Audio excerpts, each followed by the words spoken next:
Hello friends, आज के video lecture में हम मोलारिटी और मोलालिटी कॉन्सेंट्रेशन टर्म्स पढ़ेंगे और सम न्यूमेरिकल्स देखेंगे on the basis of concentration.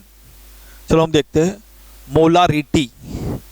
तो मोलारिटी है RITY, it is denoted by capital M। Molarity is denoted by capital M। हम नॉर्मली क्या बोलते हैं, मोलारिटी का मोल पर लीटर, लेकिन मोल किसके मोल है? Mole of solute. और लीटर क्या है? Volume of solution in litre. तो मोलारिटी को हम नॉर्मली बोल देते हैं मोल पर लीटर। इसको हम अच्छी तरह लिखना चाहे तो molarity is equal to mole of solute upon volume of solution in litre. तो mole of solute upon volume of solution in litre. अब यहां पे देखो, यदि मैं वॉल्यूम ऑफ सॉल्यूशन 1 लीटर ले लूं, यदि वॉल्यूम ऑफ सॉल्यूशन क्या कर लूं 1 लीटर, यदि वॉल्यूम ऑफ सॉल्यूशन 1 लीटर हो जाएगा तो 1 लीटर 1 लिखो या ना लिखो कुछ फर्क नहीं पड़ेगा। वॉल्यूम ऑफ सॉल्यूशन 1 लीटर हो जाएगा, मोल ऑफ सॉल्यूट एंड मोलारिटी क्या हो जाएगा? सेम। यदि 2 मोल सॉल्यूट होगा तो मोलारिटी कितनी होगी? 2 मोलर। 0.1 मोल सॉल्यूट होगा तो मोलारिटी क्या होगी? 0.1 मोलर। तो molarity is defined as number of mole of solute per 1 litre of solution. और बोल सकते हैं molarity is defined as the number of mole of solute present in और dissolve in 1 litre of solution. तो याद रख, तो मोलारिटी, तो वॉल्यूम ऑफ सॉल्यूशन कितना कर दो? 1 लीटर। तो मोलारिटी इज डिफाइंड एज जितने number of mole of solute होगा dissolve in 1 litre of the solution is known as molarity. चलो देखो, तो मोल ऑफ सॉल्यूट, मोल के लिए क्या हमारे पास डेफिनेशन है? Mass upon molar mass. तो मोल ऑफ सॉल्यूट के लिए हम क्या बोलेंगे? Mass upon molar mass. तो mass of solute in gram upon molar mass of solute. तो मोल के लिए हम क्या बोलेंगे? Mass upon molar mass. तो mass of solute upon molar mass of solute. Okay, तो यहां पे हम in place of mole of solute, यहां पे जो मोल ऑफ सॉल्यूट है वहां पे हम एक फिगर रख दे तो क्या होगा? तो molarity is equal to, in place of mole of solute आप रख दो तो क्या होगा बोलो? Mass of solute in gram upon molar mass of solute. किसके बदले में आ गया? मोल ऑफ सॉल्यूट के बदले में आ गया mass of solute in gram upon molar mass of solute, और volume of solution in litre. तो मोलारिटी का एक और फॉर्मूला हो गया mass of solute in gram upon molar mass of solute multiply by volume of solution in litre. अब देखो यहां पे मुझको क्या करना है। अब देखो, 1 ग्राम है और 1 लीटर है, तो ग्राम पर लीटर लिख दिया यहां पे। बचा कौन? Molar mass of solute. तो मोलारिटी की और एक फॉर्मूला भी बन सकती है कि मोलारिटी इज इक्वल टू ग्राम पर litre upon molar mass of solute. आपको एक याद रख देना है, मोलारिटी इज इक्वल टू क्या है बोलो? ग्राम पर litre upon molar mass of solute. तो मोलारिटी की फॉर्मूला हो गई ग्राम पर litre upon molar mass of solute. अब देख लो इस न्यूमेरिकल्स में, देखो आप, तो molarity is equal to mass of solute in gram upon molar mass of solute, volume of solution litre में। यदि कोई न्यूमेरिकल्स में हमको ml में दिया है तो ml में दिया होगा, लेकिन मुझको लीटर में कन्वर्ट करना पड़ेगा ना, तो डिवाइडेड बाय क्या कर दो? 1000। ml को 1000 से डिवाइड कर दो तो क्या हो जाएगा? लीटर। ये 1000 ऊपर चला जाएगा तो ऊपर मल्टीप्लाई बाय 1000, तो क्या होगा? मोलारिटी इज इक्वल टू, तो मोलारिटी की फॉर्मूला क्या हो गई? Molarity is equal to mass of solute in gram upon molar mass of solute multiply by volume of solution in ml, तो ऊपर क्या हो जाएगा? 1000। तो आपको ये मोलारिटी की एक फॉर्मूला याद रखनी है। ओके, तो molarity equal to mass of solute in gram upon molar mass of solute multiply by volume of solution in ml पर 1000। तो याद रखना मोलारिटी। अब देखते हैं मोलालिटी। चलो, मोलालिटी क्या होगा? तो मोलालिटी इज इक्वल टू मोल पर केजी। लेकिन केजी क्या है? सॉल्वेंट का मास है। तो यहां पे क्या था? पहले देख दो, यहां पे मोलारिटी था, यहां पे है molality. Molarity is denoted by capital M, whereas the molality is denoted by small m। तो पहले याद रखना, मोलारिटी कैपिटल एम है और मोलालिटी स्मॉल एम है। तो मोल पर केजी सॉल्वेंट, तो उसको कहते हैं molarity is equal to mole किसके है? Mole of solute. और केजी क्या है? Mass of solvent in KG. तो मोलालिटी के आप एक फॉर्मूला याद रखना है। तो molality is equal to mole of solute upon mass of solvent. ये दोनों में डिफरेंस देख लो। मोलारिटी में volume of solution in litre, volume of solution, whereas in molality है mass of solvent in KG. क्या है बोलो? Mass of solvent in KG. अब देखो, 1 केजी हो मास ऑफ सॉल्वेंट, 1 केजी, 1 केजी मतलब 1 लिखो या ना लिखो कुछ नहीं फर्क पड़ेगा। तो बोलो मोल ऑफ सॉल्यूट यदि 1 होगा तो 1 मोलल, मोलारिटी की इतनी होगी 1 मोलल। यदि 0.1 मोलल सॉल्यूट होगा, 0.1 मोल सॉल्यूट होगा तो मोलारिटी कितनी होगी? 0.1। तो molarity is defined as number of mole of solute dissolve in 1 kg of solvent, 1 kg of solvent. तो molarity is defined as the number of mole of solute present in 1 kg of solvent, और लिख सकते हो पर KG of the solvent. तो देखो, इन place of mole of solute, यहां से जो है ना वो लिख देते हैं यहां पे, इन place of mole of solute. तो मोल ऑफ सॉल्यूट क्या आ सकता है? मोल का मीनिंग क्या होता है? Mass of solute upon molar mass of solute. तो in place of mole of solute क्या लिखेंगे?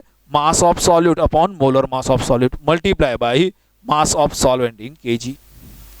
यदि हम कोई न्यूमेरिकल्स करते हैं, वो न्यूमेरिकल्स में सॉल्वेंट का वेट ग्राम में है, तो कौन सी फॉर्मूला हम अप्लाई कर सकते हैं? देखो, molarity is equal to mass of solvent in gram upon molar mass of solute. Mass of solvent in kg है, तो हम क्या करेंगे? मास ऑफ सॉल्वेंट ग्राम में दिया हुआ है कोई न्यूमेरिकल्स में, हमको केजी में कन्वर्ट करना है, तो डिवाइडेड बाय 1000 करना है। यदि डिवाइडेड बाय 1000 करेंगे तो ऊपर चला जाएगा ये।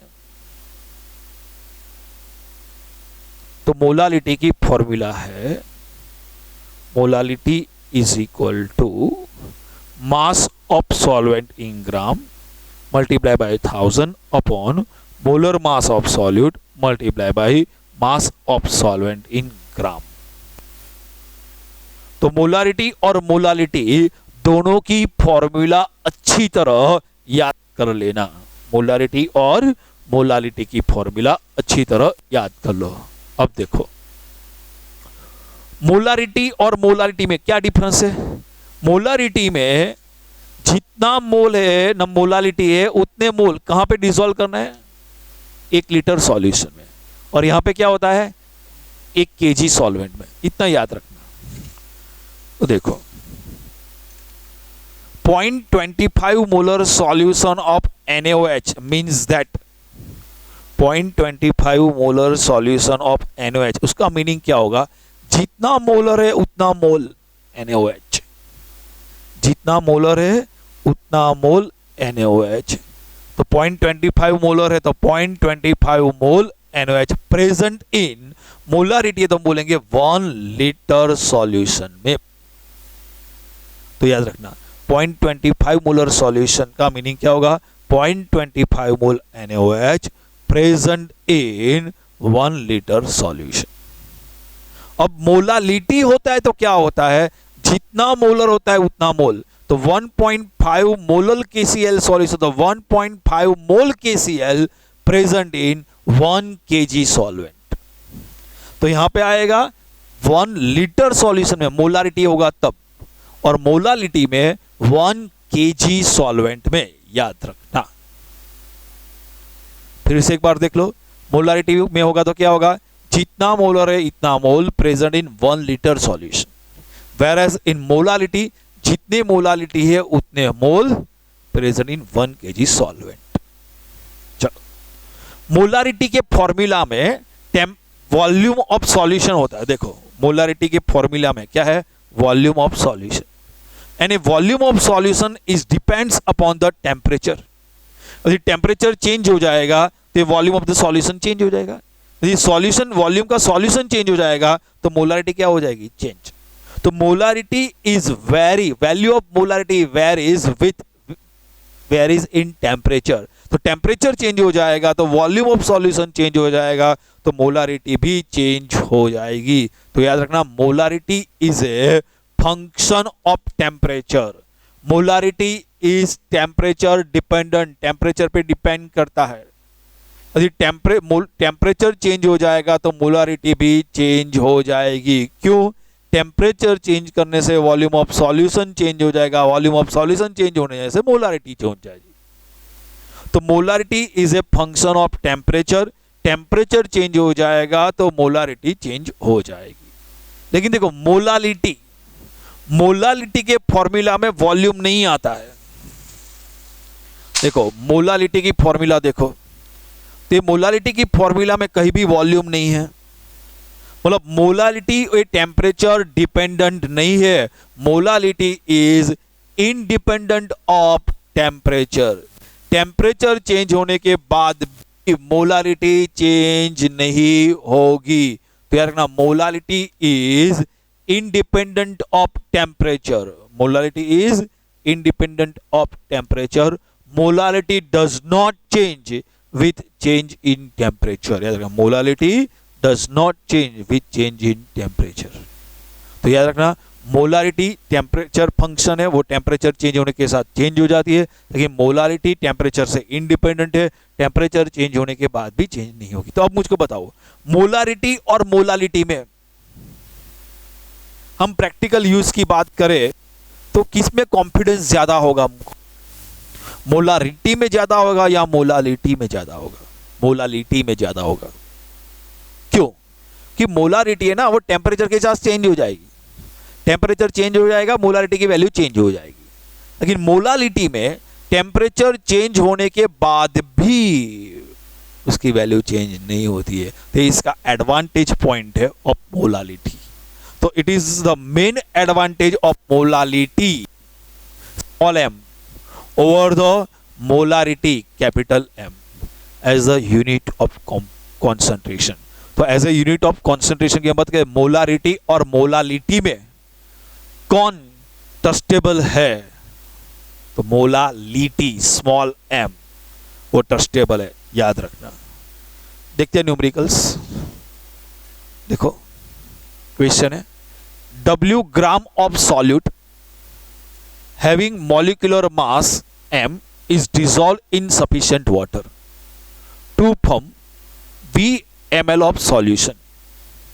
Derive formula for molarity. चलो, मोलारिटी की फॉर्मूला डिराइव करना है। तो मोलारिटी का फॉर्मूला क्या है? मोलारिटी की फॉर्मूला है मास ऑफ सॉल्यूट पर molar mass of solute multiply by volume of solution in ml। तो ऊपर क्या हो जाएगा? 1000। ये मोलारिटी की फॉर्मूला है, वो आपको याद रखना। अब देखो, यहां पे देखते हैं क्या है question. W gram of a solute, तो जो सॉल्यूट है ना, वो सॉल्यूट का मास कितना है? W। तो W gram of a solute having molar mass m, तो मोलर मास क्या है? m, is dissolve in sufficient water to form V ml of the solution. Solution कितना है? V ml। तो फॉर्मूला क्या हो जाएगी? बोलो। Molarity is equal to mass of solute multiply by 1000 molar mass of solute m upon volume of solution V। तो ये हो जाएगी मोलारिटी की फॉर्मूला। अब आप न्यूमेरिकल्स करेंगे ना, तो मास ऑफ सॉल्यूट कुछ दिया होगा, वॉल्यूम कुछ दिया होगा, मोलर मास हमको कैलकुलेट करने के लिखना होगा। तो बोलो, आप कर सकते हो ना न्यूमेरिकल्स में, वैल्यू कुछ चेंज हो जाएगी। तो सिर्फ और सिर्फ आप अच्छी तरह फॉर्मूला याद रखो तो कर सकते हो। क्या? अच्छी तरह समझ लेना कॉन्सेप्ट, तो कुछ प्रॉब्लम नहीं होगा। देखो नेक्स्ट क्वेश्चन,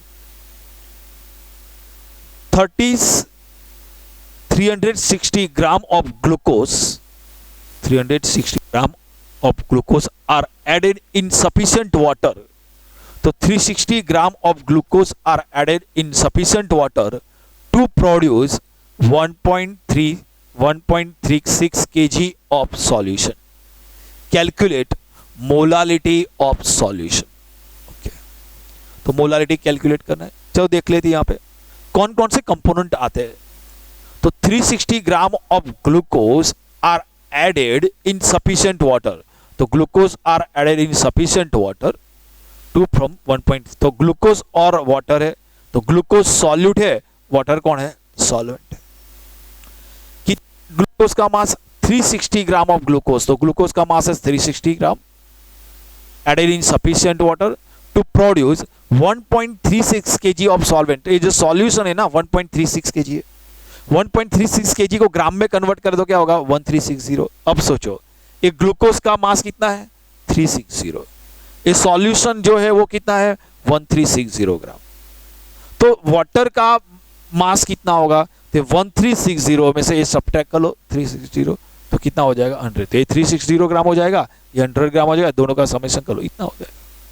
अब मोलालिटी कैलकुलेट करना है, तो मोलालिटी की फॉर्मूला है mass of solute upon molar mass of solute multiply by mass of solvent in gram. तो ऊपर क्या हो जाएगा 1000. चलो फॉर्मूला में वैल्यू रख दे. चलो मास ऑफ सॉल्यूट, तो ग्लूकोज सॉल्यूट है उसका मास गिवन है 360 ग्राम मल्टीप्लाई बाय 1000. चलो molar mass of solute, solute कौन है ग्लूकोज. ग्लूकोज जो है उसकी फॉर्मूला है C6H12O6. तो ग्लूकोज की फॉर्मूला है C6H12O6. तो जो कार्बन है ना उसका एटॉमिक मास कितना है 12, हाइड्रोजन का कितना होता है 1, ऑक्सीजन का कितना है 16. तो ऑक्सीजन का 16 है, हाइड्रोजन का 1 है, कार्बन का 12 है. अब इसका मोलर मास कैलकुलेट करेंगे ना ग्लूकोज का, तो होगा 180 multiply by mass of solvent in gram. तो सॉल्वेंट का ग्राम के वेट कितना है 1000. तो आंसर हो जाएगा 2 मोलल. तो हमारा आंसर है मोलल. नेक्स्ट क्वेश्चन देखते हैं.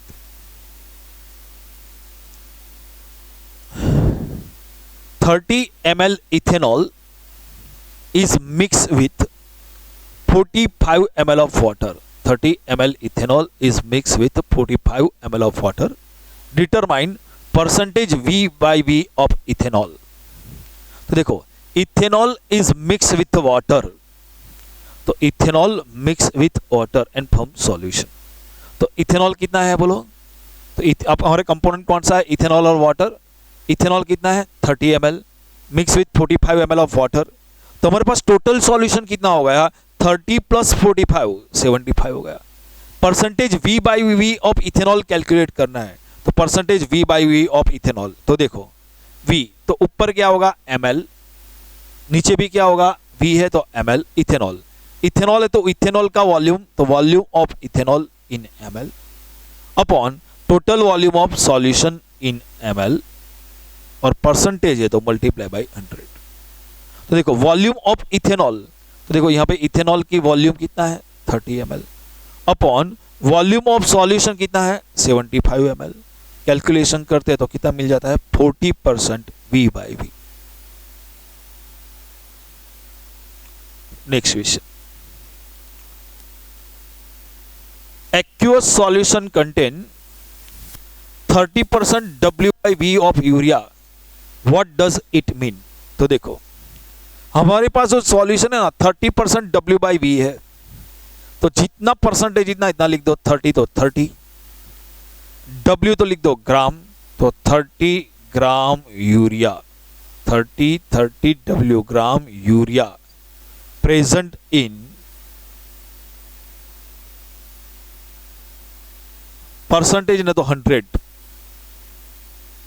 V है तो ml ऑफ सॉल्यूशन. तो इसका मीनिंग होता है 30 gram urea present in 100 ml of solution. तो 30 gram urea present in 100 ml of solution. आगे देखते हैं.